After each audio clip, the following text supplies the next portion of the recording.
What's up, everybody? This is your boy Jason Lyric. This is the Lyrics Lounge. This is my first video blog, and I'm super excited. Wow. This is my third time shooting this joint because I'm just trying to get all of this video stuff right and all that kind of stuff. So I kind of am forgetting everything that I said the first two times, but I definitely wanted to just make this an introduction to the Lyrics Lounge and stuff we're going to be talking about. I've been a fan of YouTube video blogs for a minute. I'm a big fan of Alonzo LaRon, my girl Diamond, my boy Nunu. I really feel like that they know what they're doing and that they've been putting in some work and really making this one great. Zim Van Adams, he's another one too. He's actually was the first one that I started watching. But anyway, so what is the Lyrics Lounge all about? Well, first of all, I want to tell you guys that I'm going to be dropping a CD this summer called the Lyrics Lounge, and so the CD and this blog kind of go hand in hand. And so a lot of stuff that I'll be talking about on the blog is stuff that I am talking about on the CD. I'm actually in the studio now. I've already recorded a bulk of the CD, but I'm back in the studio doing some upgrades to some of the songs and re-recording some of them and doing some new songs, and so I'll be bringing you footage of that as well. But the Lyrics Lounge, the whole concept of it is just that everybody needs to have access to God's love. Everybody is welcome in the Lyrics Lounge. There is no velvet rope.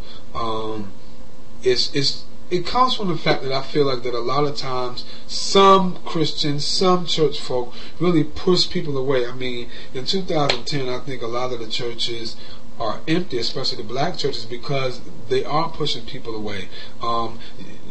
They have these standards that they put on people that they have to somehow live up to, and it really pushes people away. Especially when you become divisive in the sense of only these people are good enough to be Christians, or only these people are good enough for God to love, and that's just bull crap, straight and to the point. It's just stupid.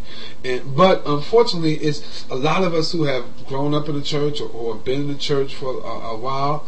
We get kind of bombarded with this mentality, and it does become a way of a thought for us, a thought process for us, and we then put that on other people. And what happened to me was, I think in the last maybe five years, a lot of stuff has been going on in this country that has challenged a lot of Christians in our beliefs. And first of all, yeah, I'm a Christian, but I'm not a typical Christian at all. But I think a lot of things have happened in the last 5 years, maybe even more, that's challenged us as to what we really believe in, and we were kind of told, well, all Christians are supposed to believe this, and all Christians are supposed to believe that. And I started to say, wait a minute, I don't really agree with that.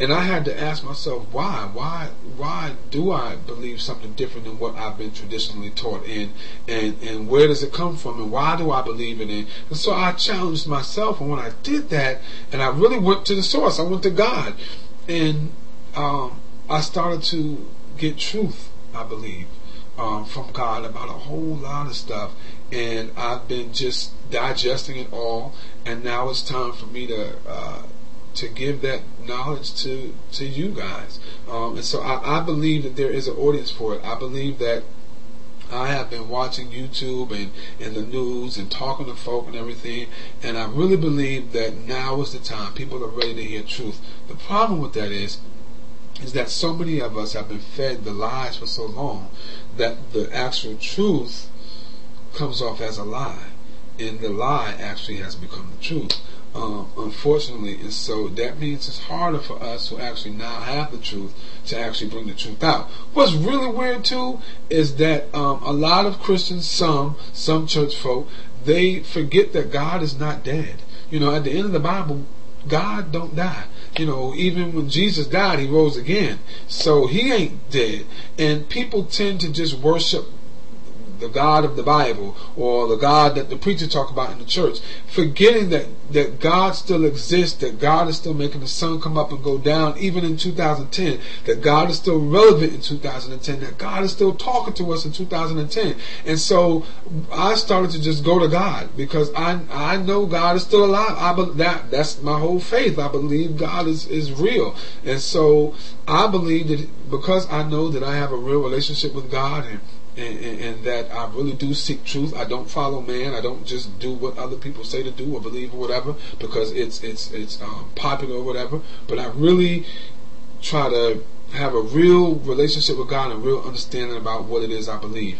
And I started to realize that even in the Bible, that we have been misinterpreting so much stuff in the Bible that it's crazy. And so I started to read it, Oh, somebody's at my door. Wow, that was real scary. I thought someone was at my door, and it wasn't. So I'm hearing noises in my house. I'm in my house by myself, and I heard what I thought was a knock at the door, and it wasn't. So, anyway, what was I saying? Basically, what I was saying is that God is still alive. I believe that's where I was, and that a lot of stuff in the Bible we've been misinterpreting and stuff like that. And so when I realized that, it really challenged what I believed, and it challenged my faith. And I started to say, wow, why is it that it's so clear to me, coupled with what I, talking to God and getting inspiration from Him and reading the Word, it's so clear to me, why is it that the church is still on this BS? And what I realize is that it's tradition, and not tradition in the sense of just old folk. That's not what I mean. What I mean is that they're so used to just doing it the way that they've been doing it, teaching it the way they've been teaching it, that to come in with anything other than that is rejected. However, what's real about that joint is that they know the truth, but it's not popular to give the truth, because then people are not dependent on the pastor, or they're not. This is me. I don't mind saying stuff. I get excited, and I'm gonna piss some people off, and I don't really care. Yep, I said pissed, but I don't really care. Because I'm gonna be talking about a whole lot of stuff. But where I was going with that is that a lot of times it's almost easier to keep people feeling that they are in bondage, because then people don't grow and they don't elevate. They don't get better. And it's almost like a hospital that would rather keep people sick so that they stay in a hospital. And it's kind of like that. And again, I'm not saying all churches, I'm not just saying just Christians, but I realize that that's what I believe is going on, and that's ridiculous. The other thing is that a lot of these so-called holier than thou folk, or these pastors and the deacons and church folk that are just so on fire for God, they try to hold us to some kind of standard that they develop, not even a standard that God developed, a standard that they developed, that they say God developed, but if you read the words and realize that He didn't. But they try to hold us to this standard that they don't even follow themselves. And what's even worse about that is that they shun us, and they set us out the choir and set us from the usher board and all that kind of stuff, and they doing the same stuff that they putting us down for, or telling us we're going to hell for, which is ridiculous and stupid.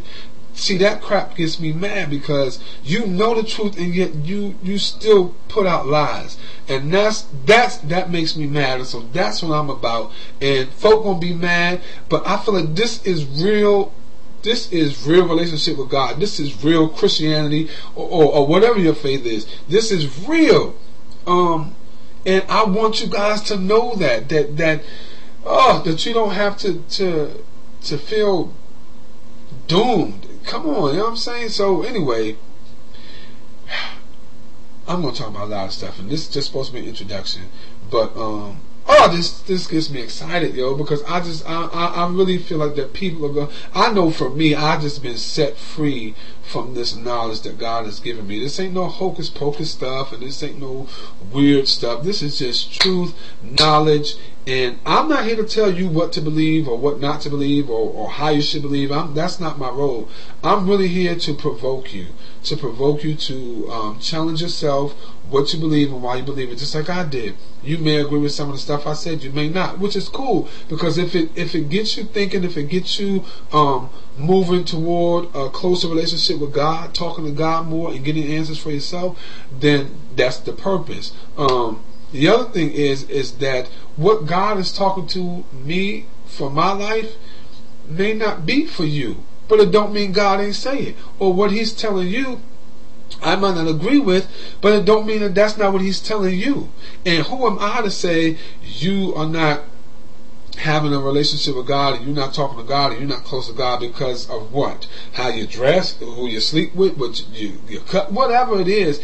And that's not my role. And it's not your role to say it about me. But we judge each other in our walk with God, and we forget where God has even brought us from. But anyway, I'm not just going to talk about deep stuff like that, but I will be talking about sex, and I'll be talking about getting high, drugs, drinking, cussing, hoeing, homosexuality, everything, because at the Lyrics Lounge, I want everybody in here. I want all of those that I just mentioned, and I want the old folk, the young folk, the holier than thou, those who are struggling, those who got it right, those who trying to get it, whatever it is. I feel like we all need access to God's love, and we all have a place. And one of the things that I've admired about the people that I mentioned who have blogs here on YouTube is that they have a voice, and that they are using their voice to make a difference, and that's all I'm trying to do.